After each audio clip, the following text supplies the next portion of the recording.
Oh no! My music is flat and lifeless.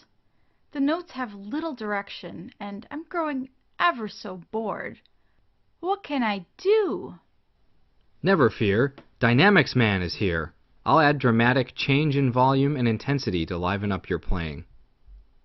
Dynamics refer to the loudness or softness of music. Dynamics offer a way to show expression in sheet music. They help to drive the emotional content of music through volume and intensity. It's as if you could adjust both the volume and the color depth on your screen simultaneously. We can also think of the intensity side of dynamics as the strength of a note. Some notes are meant to be played gently and lightly, while others are meant to be played more strongly. Dynamics are used in everything from symphonies to popular music to movie soundtracks. Think of how the music in a movie enhances the feeling of a scene. For example, you probably would not use a quiet dynamic for a battle scene. It would be much more fitting to use a quiet dynamic for a character that is sneaking out, or even an intimate moment between characters. Louder dynamics might be used for scenes involving bravery or freedom. Oh, well, I guess you're right. I have been ignoring the written dynamics. They just look like italicized letters, right? Yes, each is an abbreviation for the Italian word that describes the dynamic's volume. We can start by defining two dynamics, piano and forte. The piano marking looks like a lowercase letter P. It means to play quietly and softly or lightly.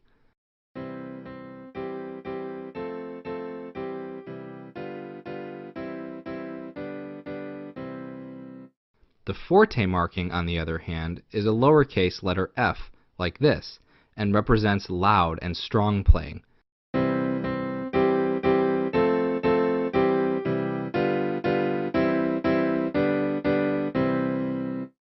These symbols go below written music to tell the musician how to play and stay in effect until another marking is shown. Okay, that makes sense. But aren't there dynamics between piano and forte? Of course, some dynamic markings have a letter M, which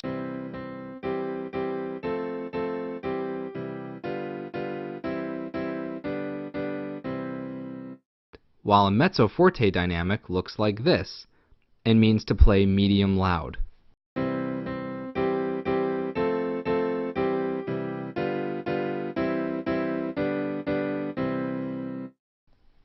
I'm starting to understand now.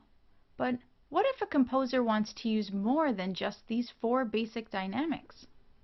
Well, dynamics can range from infinitely quiet to infinitely loud.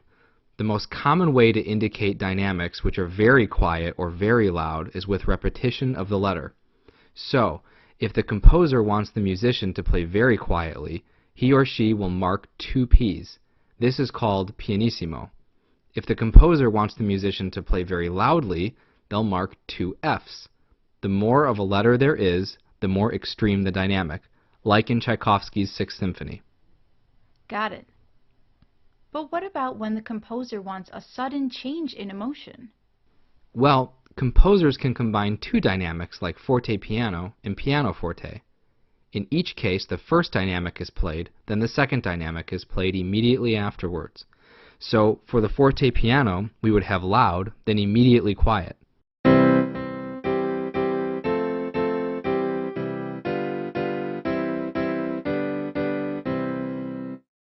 If you had piano forte, it would be the opposite, with the first quiet, then immediately loud. There's one more dynamic that requires sudden change, called the sforzando. Sforzando means to play the note or notes with sudden strong force or emphasis, like this.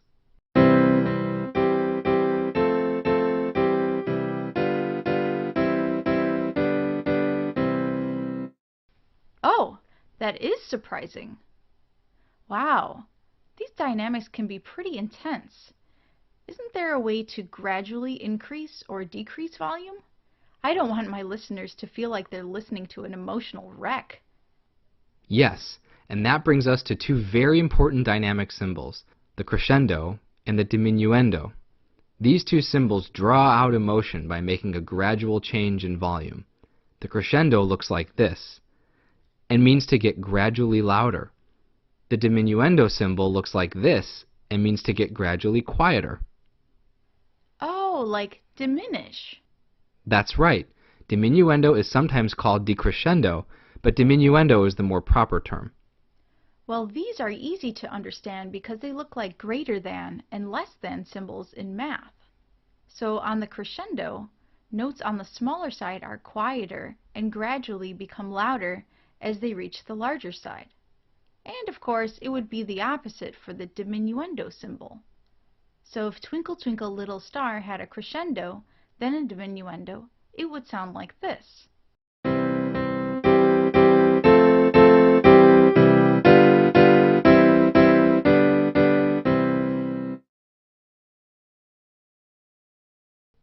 Now you're getting the hang of it.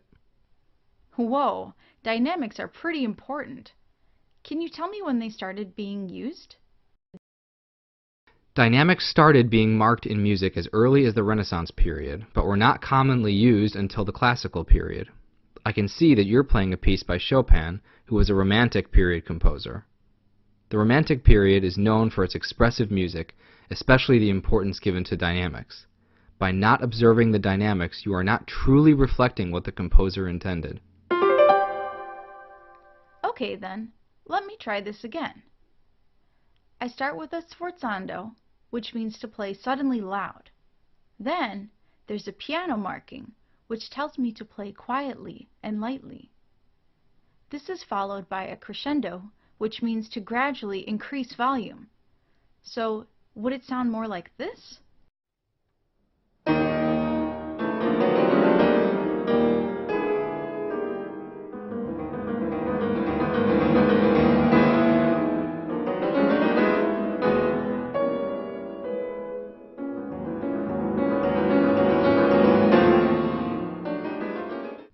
That's remarkable. I think my work here is almost done. Let's just review a couple of things here. There are four main dynamics: piano, mezzo-piano, mezzo-forte, and forte. Any extremely quiet or extremely loud dynamics are shown by repeating the letter, like pianissimo and fortissimo. Markings like sforzando tell the player to suddenly play loud, while crescendo and diminuendo markings mean to increase volume and decrease volume. You've got it. It's important to note that each dynamic has a range of volume, and using this range gives the player the opportunity for ultimate expression of music. A true musician uses the subtleties to enhance the music, including that which is in between the markings.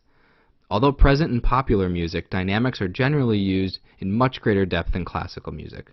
Well, I must be going now. Thanks, Dynamics Man. I won't forget you.